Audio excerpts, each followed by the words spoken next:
Hello friends, नमस्कार। स्वागत है आप सभी का हमारे चैनल पर। आज की हमारी कथा है राजा भर्तरी कौन थे और कैसे राजा से एक योगी बन गए और क्या है उनकी नीतियाँ। इस संपूर्ण कथा को जानने के लिए हमारे चैनल को सब्सक्राइब कीजिए और लाइक कीजिए। तो शुरू करते हैं आज की कथा। राजा भर्तरी। भारत में एक से एक महान राजर्षि हुए हैं जिन्होंने देश को एक नई दशा और दिशा दी है। उन्हीं में से एक थे राजा भर्तरी। राजा भर्तरी के बारे में जानना चाहते हैं। उन्होंने भी चाणक्य, विदुर आदि की तरह अपने नीति वाक्य लिखे हैं। आइए जानते हैं राजा भर्तरी कहाँ के राजा थे, कौन थे और कैसे बने राजा से एक योगी और क्या है उनकी नीति। राजा भर्तरी संस्कृत के विद्वान कवि और नीतिकार थे। वे सम्राट विक्रमादित्य के बड़े भाई थे। कुछ लोग उन्हें चंद्रगुप्त द्वितीय का बड़ा भाई भी मानते हैं।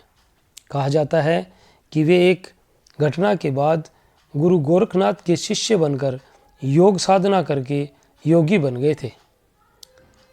संन्यास धारण करने के बाद जनमानस में वे बाबा भर्तरी के नाम से प्रसिद्ध हुए। उन्होंने उज्जैन में एक गुफा में तप किया, जिसके चलते उस गुफा का नाम भर्तरी गुफा पड़ा। भर्तरी की शतकत्रय की उपदेशात्मक कहानियाँ भारतीय जनमानस में रची बसी हुई हैं। इस नाम से 3 शतक हैं: नीति शतक, श्रृंगार शतक, वैराग्य शतक। कहते हैं कि प्रत्येक शतक में 100 श्लोक हैं। ऐसा भी कहा जाता है कि नाथ पंथ के वैराग्य नामक उपपंथ के भी यही प्रवर्तक थे। ये तीनों ही शतक आज भी उपलब्ध हैं और पढ़ने योग्य हैं। राजा से सन्यासी बनने की कहानी। प्राचीन उज्जैन में बड़े प्रतापी राजा हुए हैं। राजा भर्तरी अपनी तीसरी पत्नी पिंगला पर बहुत अधिक मोहित थे और वे उस पर अत्यधिक विश्वास करते थे। राजा पत्नी मोह में अपने कर्तव्यों को भी भूल गए थे।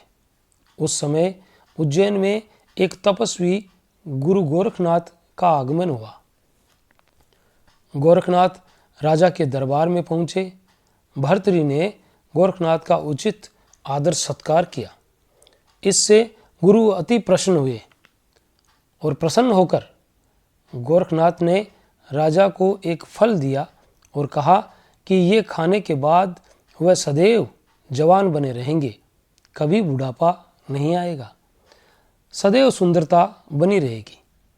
ये चमत्कारी फल देकर गोरखनाथ वहाँ से चले गए। राजा ने फल लेकर सोचा कि उन्हें जवानी और सुंदरता की क्या आवश्यकता है। राजा अपनी तीसरी पत्नी पर अत्यधिक मोहित थे, अतः उन्होंने सोचा कि ये फल पिंगला खा लेगी तो वह सदैव सुंदर और जवान बनी रहेगी। ये सोचकर राजा ने वो फल रानी पिंगला को दे दिया। रानी पिंगला भर्तरी पर नहीं बल्कि राज्य के एक कोतवाल पर मोहित थी। ये बात राजा नहीं जानता था। वह फल रानी ने कोतवाल को दे दिया। कोतवाल एक वेश्या से प्रेम करता था, तो कोतवाल ने वो चमत्कारी फल उस वेश्या को दे दिया। वेश्या ने सोचा ये फल राजा को दे देना चाहिए, क्योंकि राजा ये फल खाकर हमेशा जवान रहेंगे तो लंबे समय तक प्रजा को सुख सुविधाएं देते रहेंगे। ये सोचकर उसने चमत्कारी फल राजा को दे दिया। राजा उस फल को देखकर हतप्रभ रह गए। राजा ने वेश्या से पूछा कि ये फल उसे कहाँ से प्राप्त हुआ। वेश्या ने बताया ये फल उसे कोतवाल ने दिया है। भर्तरी ने तुरंत कोतवाल को बुलवा लिया। सख्ती से पूछने पर कोतवाल ने जवाब दिया कि ये फल उसे रानी पिंगला ने दिया है। जब भर्तरी को पूरी सच्चाई मालूम हुई तो वह समझ गए कि रानी पिंगला उसे धोखा दे रही है। पत्नी के धोखे से भर्तरी के मन में वैराग्य जाग गया और वे अपना संपूर्ण राजपाट छोड़कर छोटे भाई विक्रमादित्य को सौंपकर उज्जैन की एक गुफा में चले गए और उस गुफा में भर्तृहरि ने 12 वर्षों तक तपस्या की। उसके बाद भर्तृहरि ने नीति के 3 शतकों की भी रचना की। राजा भर्तृहरि के नीति वाक्य में धन की 3 गति है, दान, भोग और नाश। लेकिन जो न तो धन को दान में देता है और न ही उसका भोग करता है, उसके धन की तीसरी गति नाश निश्चित है। वर्तमान परिस्थिति में ये पंक्तियां प्रासंगिक है। दूसरा उनका वाक्य रहा है कि खोटी संगति से राजा, अधिक मोह से संतान और अधिक मेलजोल से साधु संत और अध्ययन न करने से ज्ञानी और कुपुत्र से कुल और नशे से शर्म, देखभाल न करने से खेती और आय से अधिक व्यय करने से धन नष्ट हो जाते हैं। तीसरा उनका नीति वाक्य ये भी है कि ज्ञानी और अज्ञानी दोनों को समझाया जा सकता है, लेकिन जो लोग थोड़ा बहुत जानकर खुद को ज्ञानी मानते हैं, उन्हें तो ब्रह्मा भी नहीं समझा सकते।